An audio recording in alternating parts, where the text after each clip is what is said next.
হাই বন্ধু বান্ধৱীসকল, আজি মই গৰমত ফেনৰ তলত বহি পাণ গুঠি আছোঁ।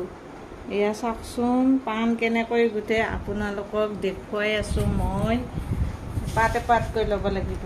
এয়া 20 পাত ল'ব লাগিব। 1 2 3 4 5 6 7 8 9 10 11 12 13 14 15 16 17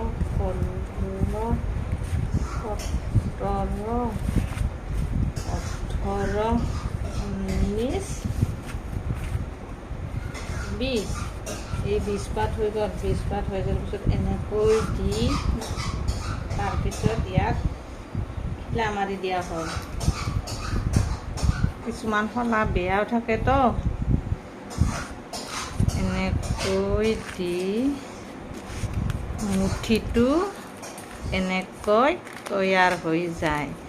এনেকৈ 20 পাতকৈ দিলে ই পাণৰ মুঠি হয়। দেখিছানে? এনেকৈ আপোনালোকেও যদি জানে বনাব পাৰিব।